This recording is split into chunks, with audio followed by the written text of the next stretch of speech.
Hello and welcome बच्चों।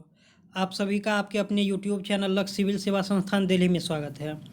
तो बच्चों, आज जो है मैं मॉडल सेट हिंदी का जो मॉडल सेट है वो फोर्थ सेट डिस्कशन करने वाला हूं और इसमें से फर्स्ट 50 क्वेश्चंस। इससे पहले जो हिंदी का 3 मॉडल सेट है वो पूरा का पूरा अपलोड कर दिया गया आप लोगों के लिए, ताकि आप लोग इसका लुत्फ़ उठा सके, फ्री में पढ़ाई कर सके अच्छी तरह। गरीब बच्चों के लिए मेनली मैं ये कर रहा हूँ। आप लोगों को मेरे आवाज़ से लग ही रहा होगा कि मेरा तबीयत ख़राब है, फिर भी मैं वीडियो बना रहा हूँ ताकि आप लोगों का 10th क्लास में अच्छा मार्क्स है, बढ़िया मार्क्स है और आप अच्छे डिवीजन से पास हो। तो इससे पहले 3 मॉडल सेट यानी कि प्रत्येक में 100 क्वेश्चंस है, तो 50-50 क्वेश्चंस का वीडियो अपलोड कर दिया चुका है और ये मेरा 7वीं वीडियो है। इसमें भी मॉडल सेट 4 जो है इसका मैं 50 क्वेश्चंस डिस्कशन करूँगा और next 51 to 100 questions next video में मैं डिस्कशन करूँगा। तो अगर आपको मेरा ये वीडियो अच्छा लगता है और बेनिफिट पहुंचाता है आपको, तो ज़रूर मेरे वीडियो को लाइक और सब्सक्राइब कीजिएगा, साथ में शेयर भी कीजिएगा। क्योंकि बच्चों, आप लोगों को पता ही है कि हमारे हिंदुस्तान में, भारतवर्ष में गुरु दक्षिणा देना बहुत इम्पोर्टेंट माना जाता है और इसके बिना अगर आप गुरु दक्षिणा नहीं देते हैं तो विद्या को सफल नहीं माना जाता है। तो इसीलिए आप मेरे मेहनत को ज़रूर मेरे मेहनत के बदले में गुरु दक्षिणा में लाइक सब्सक्राइब और शेयर ज़रूर कीजिएगा। तो अब मैं आपको फर्स्ट क्वेश्चंस पर ले चलता हूँ। इसमें बोल रहा है कि तू जिंदा है तो खाली स्थान द्वारा रचित कविता है। तू जिंदा है तो यह कविता किसके द्वारा रचा गया है? तो option A Dinkar, B Shankar Shailendra, C Hariaudh और डी निराला। इसका ऑप्शन बी होगा, शंकर शैलेंद्र के द्वारा तू जिंदा है तो कविता लिखा गया है। क्वेश्चन नंबर 2 देखते हैं अब। सुख दुख दोनों में एक समान रहने वाले आकाश को देखकर पृथ्वी खाली जगह हो जाती है। सुख दुख दोनों में एक समान रहने वाले आकाश को देखकर पृथ्वी खाली जगह हो जाती, क्या हो जाती है? ऑप्शन ए व्यथित, बी आनंदित, सी मूर्छित और डी कुछ नहीं। तो आनंदित हो जाती है। आनंदित, ये नहीं कि पान हो जाती है, शराब हो जाती है, ये सब कुछ नहीं। जो स्टोरी लाइन में दिया रहेगा वही इसका आंसर होगा। तो आनंदित हो जाती है, इसका ऑप्शन बी होगा आंसर। अब क्वेश्चन नंबर 3 देखते हैं, यानी कि तीसरा क्वेश्चन से।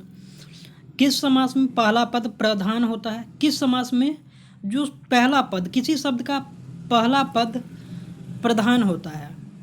तो ऑप्शन ए अव्ययी भाव, बी कर्मधारा है, सी द्विगु और डी बहुव्रीहि। ऑप्शन ए इसका आंसर होगा अव्ययी भाव। अभी भी मैं बता दूं कि पिछले वीडियो में भी मैंने आपसे बताया था कि अलग से हिंदी ग्रामर को डिस्कशन करना बहुत मुश्किल है इस वीडियो में, क्योंकि ये हिंदी सब्जेक्ट है और इसमें अगर हिंदी ग्रामर को डिस्कशन करेंगे, अलग से पूरा रूल रेगुलेशन आपको बताएंगे हम एक क्वेश्चन के बदले में, तो टाइम बहुत ज़्यादा एक्स्ट्रा लग जाएगा और वीडियो भी ज़्यादा लंबा हो जाएगा, जो आप लोगों के लिए अच्छी बात नहीं है। तो इसलिए अगर आपको जो ग्रामर में अगर कोई प्रॉब्लम है तो अगर आप लोग हमसे कमेंट में कहेंगे कि उसके बारे में भी पढ़ा करके अपलोड कर देने के लिए वीडियो, तो मैं ग्रामर का वीडियो अपलोड कर दूंगा अच्छी तरह पढ़ा करके। तो चलिए आगे चलते हैं। फोर्थ क्वेश्चन, आदर्श शब्द का पर्यायवाची है। ए संतास संत्रास, बी प्रतिमान, सी तात्पर्य और डी कामना। आदर्श शब्द का पर्यायवाची क्या है? ए संत्रास, बी प्रतिमान, सी तात्पर्य और डी कामना। तो प्रतिमान इसका आंसर होगा 4 का। आदर्श शब्द का पर्यायवाची प्रतिमान है। अब क्वेश्चन नेक्स्ट देख लेते हैं। 5 क्वेश्चंस देखेंगे अब हम लोग यहाँ पर आगे 5 क्वेश्चंस पर। आली का पर्यायवाची है। आली का पर्यायवाची शब्द कौन सा होगा? ए संखी, बी सहेली, सी भ्रमरी और डी ये सभी। इसमें से आंसर कौन सा होगा इसका? डी आंसर होगा। सभी, ये सभी संखी, सहेली, भ्रमरी आली का पर्यायवाची शब्द है।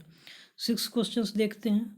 दूसरों के दोष देखने वाला कहलाता है। दूसरों के दोष देखने वाला क्या कहलाता है? ए आलोचक, बी निंदक, सी छिद्रान्वेषी, डी ईर्ष्यालु। तो ऑप्शन सी छिद्रान्वेषी इसका आंसर होगा, छिद्रान्वेषी, याद रख लीजिए। सिक्स का ऑप्शन सी आंसर होगा। सेवेंथ का क्वेश्चन देखते हैं अब। कथा सम्राट के नाम से किसे जाना जाता है? कथा सम्राट के नाम से किसे जाता है?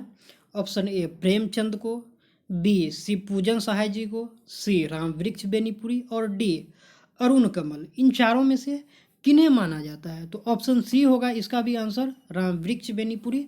राम वृक्ष बेनीपुरी जी को कथा सम्राट के नाम से जाना जाता है, यानी कि वो बहुत अच्छे अच्छे कथा जो आपके जीवन में उपयोगी है, जो अन्य लोगों के जीवन में उपयोगी है, उससे संबंधित कथा के बारे में जो अच्छे कथावाचक थे, कथा लिखते थे, तो इसलिए उनको राम वृक्ष बेनीपुरी को कथा सम्राट की संज्ञा दी गई है। अब आठवीं क्वेश्चन से देख लेते हैं। महमूद ने कौन सा खिलौना खरीदा? ऑप्शन ए कबूतर, बी जोकर, सी सिपाही और डी शेर। तो यहाँ पर सिपाही ऑप्शन होगा इसका। सिपाही खिलौना खरीदा था महमूद ने। अयोध्या सिंह उपाध्याय हरिऔध की कविता है। अयोध्या सिंह उपाध्याय हरिऔध की कविता कौन सी है? ऑप्शन ए बच्चे की दुआ, बी पीपल, सी कर्मवीर, डी झांसी की रानी। तो 9 का ऑप्शन सी होगा, कर्मवीर इसका भी आंसर है। अब 10 देखते हैं। बाल गोविंद भगत किस विद्या की रचना है? बाल गोविंद भगत किस विद्या की रचना है? ए संस्मरण, बी निबंध, सी रेखा चित्र और डी कहानी। तो इसका भी आंसर सी होगा, रेखा चित्र जो है बाल गोविंद भगत की विद्या की रचना है। बाल गोविंद भगत के रचनाकार है। 11 क्वेश्चन में बोल रहा है कि बाल गोविंद भगत के रचनाकार कौन है?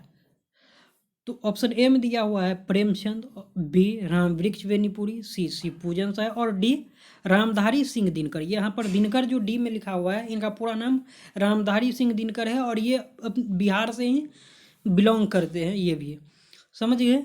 तो 11 का आंसर जो है बी होगा, राम वृक्ष बेनीपुरी जी। नाम याद रख लीजिए, कंठस्थ कर लीजिए, राम वृक्ष बेनीपुरी जी बाल गोविंद भगत के रचनाकार है। छोटा नागपुर लेखक की दृष्टि में क्या है? छोटा नागपुर, ये क्वेश्चन नंबर 12 में बोल रहा है कि छोटा नागपुर लेखक की दृष्टि में क्या है? ए नर्क, बी जंगल, सी स्वर्ग का टुकड़ा और डी वियावान भूमि। तो ऑप्शन सी होगा, स्वर्ग का टुकड़ा माना जाता है छोटा नागपुर को लेखक की दृष्टि में, स्वर्ग का टुकड़ा, क्योंकि छोटा नागपुर एक जगह का नाम है और ये बहुत ही अच्छी जगह है, इसलिए इसको स्वर्ग का टुकड़ा माना जाता है। अब नेक्स्ट क्वेश्चंस देखते हैं। 12 तक हो गया, इतना बढ़िया से हमने डिस्कशन कर लिया। अब 13 क्वेश्चंस देखेंगे। इसमें बोल रहा है कि किसके दोहे गागर में सागर के समान है? किसके दोहे गागर में सागर के समान है? Option A Rahim, B Bihari, C Kabir, D Surdas. A Rahim, B Bihari, C Kabir और डी सूरदास। तो इसमें से कौन सा आंसर होगा? आप ही लोग बताइए। आप लोगों को मैं 10 सेकेंड का टाइम भी दे रहा हूँ। 1 2 3 4 5 6 7 8 9 10। अभी तक आंसर नहीं आया है तो चलिए मैं ही बता देता हूँ। बिहारी इसका आंसर होगा, ऑप्शन बी। किसके दोहे सागर में गागर के समान है? बिहारी जी के। अब ठेस कैसी कहानी है? क्वेश्चन नंबर 14 में बोल रहा है कि ठेस कैसी कहानी है? ए आंचलिक, बी शहरी, सी विदेशी और डी आधुनिक। 14 नंबर क्वेश्चन में का आंसर क्या होगा? तो ये आंचलिक होगा आंसर। ठेस कैसी कहानी है? आंचलिक। अब 15 क्वेश्चन में बोल रहा है कि ठेस कहानी के लेखक कौन है? Option A Premchand, B Phanishwar Nath Renu, C Ram Vriksh Benipuri और डी बेढव बनारसी जी। इन चारों में से कौन सा आंसर होगा? ठेस कहानी के लेखक कौन है? तो इसका आंसर जो है फणीश्वर नाथ रेणु जी है। फणीश्वर नाथ रेणु जी ठेस कहानी के लेखक। अब 16 नंबर क्वेश्चन देखते हैं। राजर्षि का संधि विच्छेद क्या है? इसमें मैं ग्रामर के बारे में कुछ डिस्कशन नहीं करूंगा क्योंकि ज़्यादा टाइम लग जाएगा, इसलिए डायरेक्ट आंसर देखते हैं हम लोग। राजर्षि का संधि विच्छेद, ऑप्शन ए राज प्लस ऋषि, बी रज प्लस ऋषि, सी राजा प्लस ऋषि और डी रा प्लस ऋषि। तो इसका आंसर जो है राज प्लस ऋषि होगा। 16 नंबर क्वेश्चन का ऑप्शन ए सही है, राज प्लस ऋषि राजर्षि होगा। अब पंकज में कौन सा समास है? पंकज। पंकज में ऑप्शन ए द्वंद्व, बी द्विगु, सी कर्मधारय और डी बहुव्रीहि समास। तो बहुव्रीहि समास है पंकज में, समझ गए। अब 18 नंबर क्वेश्चन देखते हैं। अशोक का शस्त्र त्याग शीर्षक पाठ का मूल्य उद्देश्य क्या है? अशोक का शस्त्र त्याग शीर्षक पाठ का मूल्य उद्देश्य क्या है? 18 में ए बोल रहा है, ऑप्शन ए दिया हुआ है अहिंसा परमो धर्म, बी शांति का पक्षधर, सी दोनों, डी सभी गलत है। तो ए इसका आंसर होगा अहिंसा परमो धर्म। 19 में बोल रहा है कि कविता को उर्दू भाषा में क्या कहते हैं? ए बज्म, बी गजल, सी नज्म और डी गीत। क्या कहा जाता है इन चारों में से? तो नज्म होगा। कविता को उर्दू भाषा में नज्म कहा जाता है, समझ गए। यानी इस कविता का पर्यायवाची शब्द भी नज्म हो सकता है, आप ऐसे भी बोल सकते हैं। नेक्स्ट क्वेश्चन में बोल रहा है कि मैं का बहुवचन है। मैं का क्या बहुवचन होगा? ए मुझे, बी हमें, सी हमको, डी हम। ए मुझे, बी हमें, सी हमको, डी हम। तो यहाँ पर हमें होगा मैं का बहुवचन, यानी कि इसका ऑप्शन बी होगा। अब 20 के बाद 21 क्वेश्चंस देखेंगे हम लोग। निर्गुण का संधि विच्छेद क्या है? निर्गुण का संधि विच्छेद ऑप्शन ए नी प्लस गुण, बी नी प्लस गुण, सी नी प्लस गण, डी नी प्लस गुण। यहाँ पर थोड़ा मतलब प्रिंटिंग मिस्टेक्स है, तो आप लोग अपने तरफ से एडजस्ट कर लीजिएगा। आप लोग यहाँ पर निर्गुण का संधि विच्छेद, अगर जिनको ग्रामर आता होगा उनको तो प्रॉब्लम नहीं है, जिनको नहीं आता होगा वो इन चीज़ों को रटने के अलावा उनके पास कोई और ऑप्शन है नहीं। इसलिए मैं बार बार कह रहा हूँ, अगर आपको प्रॉब्लम है हिंदी ग्रामर में, अगर ज़रूरत है आपको लेक्चर का, हिंदी ग्रामर के लेक्चर का, तो आप कमेंट बॉक्स में बताइए और मैं ग्रामर का A to Z video, total video डाल दूंगा, अपलोड कर दूंगा और आप लोग उसको बहुत कम टाइम में देख सकेंगे। तो निर्गुण का संधि विच्छेद नी प्लस गुण होगा निर्गुण, समझ गए। अब 22 में बोल रहा है कि दिनकर जी के घर के बगल में कौन एक खाली जगह साहेब है? दिनकर जी के घर के बगल में कौन एक खाली जगह साहेब है? ऑप्शन ए में बोल रहा है कि वकील, ऑप्शन ए में बोल रहा है वकील, option B doctor, option C manager और ऑप्शन डी कोई नहीं। तो 22 का ऑप्शन ए होगा वकील। दिनकर जी के घर के बगल में वकील रहते थे। कबीर के पद शीर्षक पाठ कविता की विद्या है। 23 क्वेश्चन में बोल रहा है कि कबीर के पद शीर्षक पाठ कविता की विद्या है। ए पद, बी गद्य, सी दोहा और डी छंद। तो इन चारों में से ऑप्शन सी होगा इसका आंसर, दोहा। दोहा इसका आंसर होगा। यहाँ पर मैं टिक भी कर देता हूँ ताकि आप लोग कन्फ्यूज नहीं होंगे। अब 24 में देखते हैं। विक्रमशिला में अध्यापन का माध्यम खाली स्थान भाषा थी। विक्रमशिला जो विश्वविद्यालय था उसमें अध्यापन करने के लिए कौन सी भाषा का उपयोग मेनली किया जाता था? जैसे आज के समय में हमारे यहाँ किसी भी स्कूल में हिंदी भाषा का उपयोग किया जाता है, वैसे विक्रमशिला विद्यालय में किस भाषा का उपयोग किया जाता था? तो ए में बोल रहा है कि संस्कृत, बी पाली, सी प्राकृत और डी अवहट। इन चारों में से कौन हो सकता है? आप लोग खुद दिमाग लगाइए कि पुराने ज़माने में कौन सा उपयोग किया जाता था भाषा। तो वहीं जो आजकल लुप्त हो जा रही है, मतलब कि बहुत कम लोग जिस भाषा का उपयोग कर रहे हैं और वो भाषा है संस्कृत। तो विक्रमशिला विश्वविद्यालय में संस्कृत भाषा का उपयोग किया जाता था मेनली पढ़ाई लिखाई करने के लिए। कोई भी पुस्तकें लिखी जाती थी उस टाइम में, कोई भी शिलालेख, तो संस्कृत भाषा में ही लिखा जाता था। अब 25 में बोल रहा है कि तंत्र विद्या संबंधित है। तंत्र विद्या किस चीज़ से संबंधित है? ए भूतों से, बी प्रेतों से, सी तंत्र मंत्र से और डी सभी सही है। इस चारों में से कौन सा ऑप्शन सही होगा? तो 25 का डी ऑप्शन सही हुआ, क्योंकि आप लोग जानते हैं कि तंत्र विद्या भूत को बुलाने के लिए या भगाने के लिए किया जाता है, प्रेत को भी तंत्र मंत्र इसी को कहा जाता है। तो इसका ऑप्शन डी होगा, सभी सही है इसका। अब 26 देखते हैं। संजू पिकनिक मनाने गई। संजू कब पिकनिक मनाने गई? 4 जनवरी 1900, ये यहाँ पर भी प्रिंटिंग मिस्टेक्स है, ऐसे कर नहीं सकते क्योंकि 90, 97, 95 जब कोई बोलता है कि मेरा बर्थ टाइम है तो उस टाइम में आप समझ जाते हैं कि 1990 या 1995 बोल रहा होगा। तो यहाँ पर कोई प्रिंटिंग मिस्टेक्स आप लोग बोल नहीं सकते हैं, खुद दिमाग लगाने की ज़रूरत है। संजू पिकनिक मनाने गई। ए 4 जनवरी 1997, बी 3 जनवरी 1997, सी 5 जनवरी 1997, डी 8 जनवरी 1997। कब गई थी पिकनिक मनाने के लिए? तो ए होगा आंसर 4 जनवरी 1997 का। 26 का आंसर जो है ए होगा। इस बात को अच्छी तरह आप लोग याद कर लीजिएगा क्योंकि ये कोई समझने वाला क्वेश्चन नहीं है, डेट तो आप लोग बस याद रख सकते हैं। अब 27 में बोल रहा है कि गोपाल सिंह नेपाली की कविता है। गोपाल सिंह नेपाली की कविता क्या है? ए पीपल, बी खुशबू रचते हैं हाथ, सी बच्चे की दुआ और डी सुदामा चरित। क्या है इसमें से 27 का आंसर? तो ये पीपल होगा। गोपाल सिंह नेपाली की कविता पीपल है।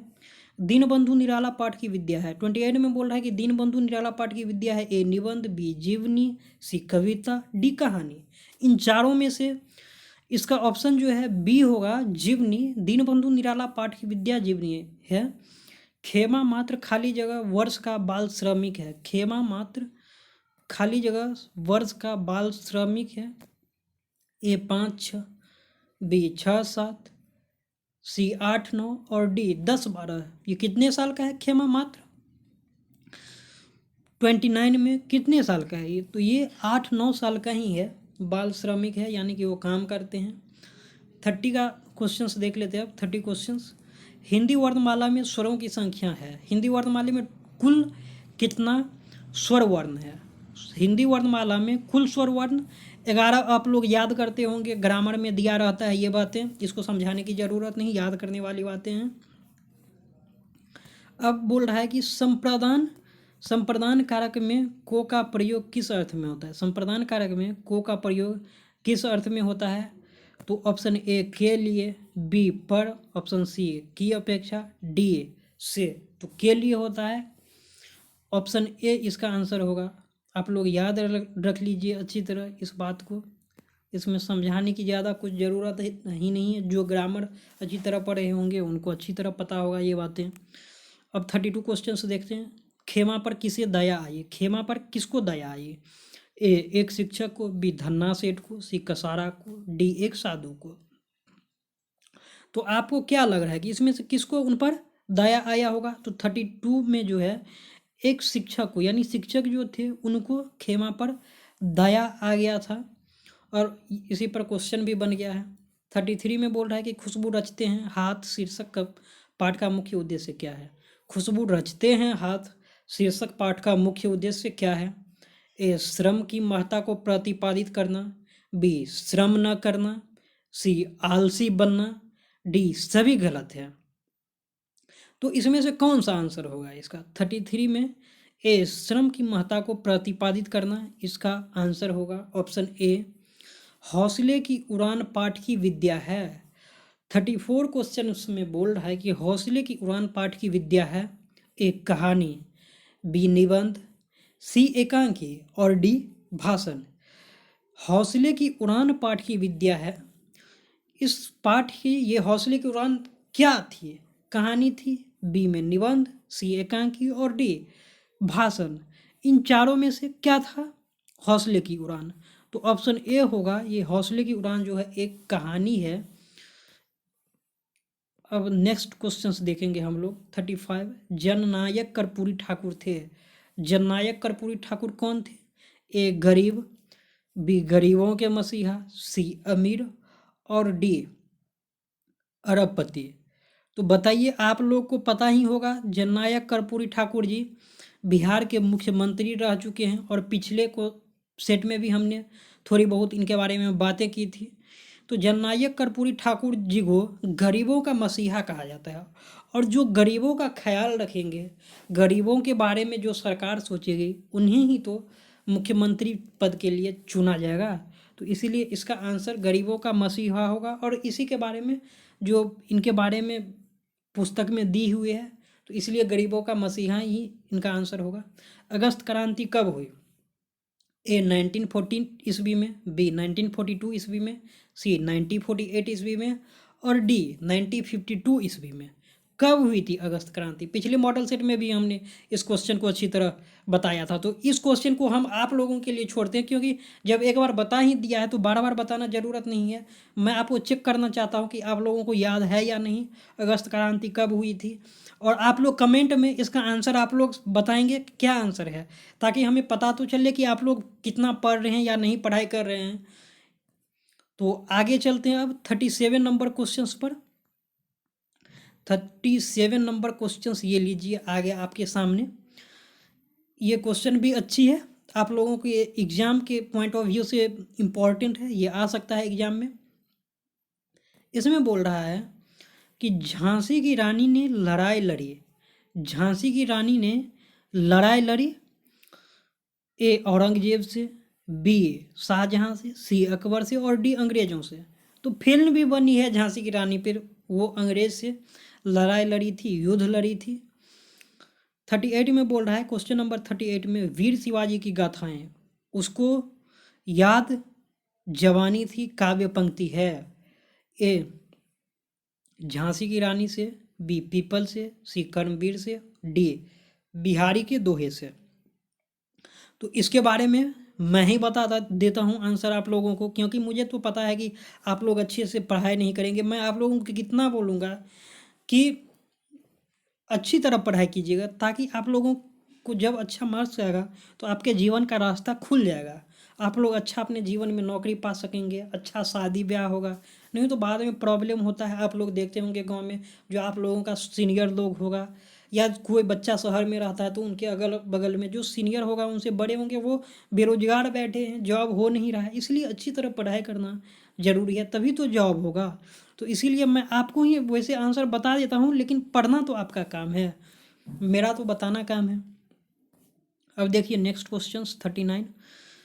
खाली जगह चिकित्सा में अंग्रेजी दवा सुई आदि दिया जाता है। ए होम्योपैथिक, बी अंग्रेजी, सी आयुर्वेदिक, डी पारंपरिक। किस चिकित्सा में अंग्रेजी दवा सुई आदि दिया जाता है? तो ये अंग्रेजी दवा में सुई दिया जाता है, इसका आंसर बी होगा। ये तो सभी को पता ही होगा, पढ़े भी हैं आप लोग, वैसे थोड़ा बहुत हमें पता है। 40 में देखते हैं, किस चिकित्सा में जड़ी बूटी से बनी औषधि दी जाती है? ए आयुर्वेदिक, बी एलोपैथिक, सी होम्योपैथिक और डी किसी में नहीं। तो सबको पता होगा कि ये किस में दी जाती है, आयुर्वेदिक इसका आंसर होगा। 41, अभिमान शब्द में उपसर्ग बताइए। देखिए उपसर्ग जो है किसी शब्द के पहले लगाया जाता है। अगर आप किसी शब्द के पहले उपसर्ग लगा देते हैं तो उसका अर्थ बदल जाता है।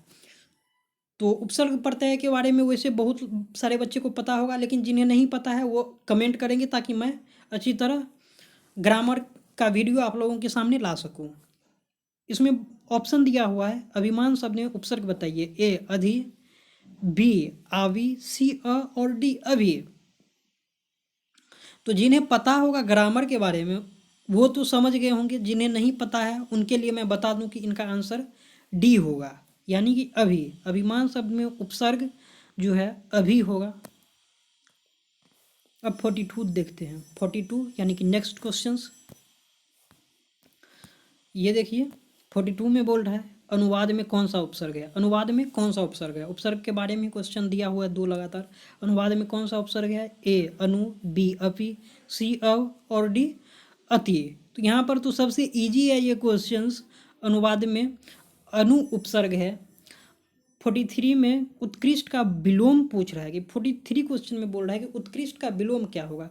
अब उत्कृष्ट का मतलब आप लोग को पता है या नहीं, ये ऑप्शन में देखते हैं फिर आपको बताता हूँ मैं।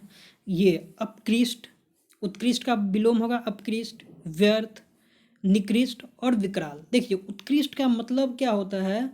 क्रिएटिव। क्रिएटिव होता है, क्रिएटिव का हिंदी जो होता है ना वो रचनात्मक होता है, यानी कि आप नए नए चीज़ों के बारे में थिंकिंग कर रहे हैं, सोच रहे हैं, आपको नई नई चीज़ें समझ में आ रही, खुद खुद से आप किसी कहानी का रचना कर रहे हैं, खुद से किसी चीज़ का आविष्कार कर रहे हैं, उसको उत्कृष्ट बोला जाता है। तो इसलिए उत्कृष्ट का विलोम होगा निकृष्ट। निकृष्ट मतलब कुछ भी आपके समझ में नहीं आना, कुछ भी नहीं सोचना समझना, इसका ऑप्शन सी होगा निकृष्ट। अब 44 देखते हैं। जिसके समान कोई दूसरा न हो वाक्यांश के लिए एक शब्द है। जिसके समान कोई दूसरा न हो वाक्यांश के लिए एक शब्द है। ए शक्तिशाली, बी प्रतिभाशाली, सी अद्वितीय और डी प्राक्रमी। तो यहाँ पर अद्वितीय होगा जिसके समान कोई दूसरा न हो। ये एक अनेकार्थक शब्द है जिसके समान कोई दूसरा न हो, और इसका एक कार्थक शब्द यानी कि एक शब्द में इसको आपको इसका अर्थ बताना है एक शब्द के बारे में। तो इसका सी ऑप्शन होगा 44 का, और ये अद्वितीय है। 45 सुदामा अपने मित्र से मिलने कहाँ गए थे। ए मथुरा, बी द्वारिका, सी उज्जैन और डी वृंदावन। वैसे तो आप लोग किताब का बात छोड़िए, कई रट्टूमल होते हैं जो बस किताब पढ़ के ही समझते हैं, कोई बात किताब में रटते रहते हैं। लेकिन आप लोग महाभारत भी देखते होंगे तो वहीं से एक तरह से इस स्टोरी को उठाया गया है। जहाँ भी सुदामा कृष्ण के बारे में कविता या स्टोरी लिखा जाएगा तो वही महाभारत से उठा करके देंगे ना, या कहीं रामायण से तो उठा करके नहीं दे देंगे। तो इसीलिए जो रटते होंगे उनको पता नहीं होगा, लेकिन जो अच्छी तरह पढ़ाई करते होंगे समझ के उन्हें तो पता ही होगा कि 45 का आंसर बी होगा द्वारका। द्वारका नगरी गए थे सुदामा अपने मित्र कृष्ण जी से मिलने के लिए। सुदामा का पैर किसने धोया, श्री कृष्ण ने, द्वारपाल ने, दासी ने, मंत्री ने। तो ये भी आंसर सभी को पता होगा, हमें भरोसा है आप लोगों पर, मेरा मन दुखी मत कीजिएगा। श्री कृष्ण ने सुदामा जी का पैर धोया था क्योंकि श्री कृष्ण ही सुदामा के मित्र थे। 47 क्वेश्चंस में बोल रहा है कि उंगलियों पर नचाना मुहावरे का सही अर्थ क्या होगा। उंगलियों पर नचाना मुहावरे का सही अर्थ क्या है। ए संकेत करके नृत्य कराना, बी इच्छा के अनुसार कार्य कराना, सी संकेतों से नृत्य कराना, डी व्यर्थ परेशान करना।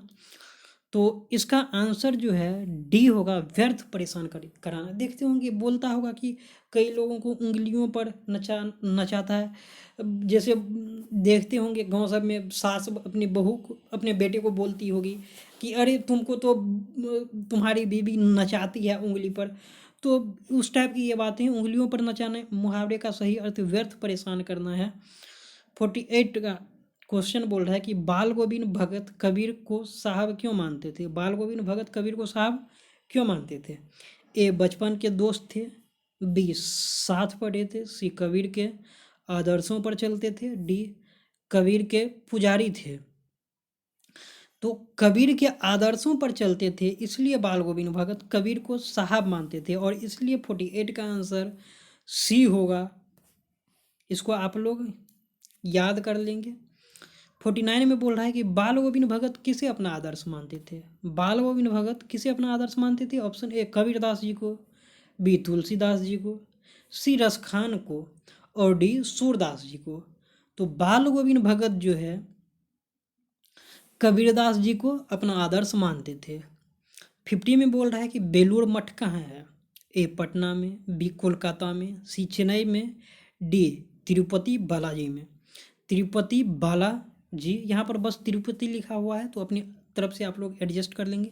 बेलूर मठ कहाँ पर है, तो ये कोलकाता में स्थित है।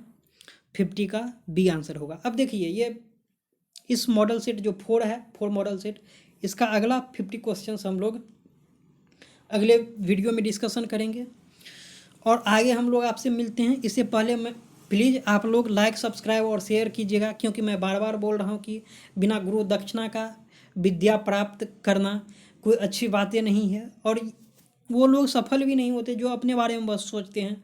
आप लोगों को पता है कि मैं बिना खाए पिए आप लोगों के लिए इतना मेहनत करके वीडियो बना रहा हूँ।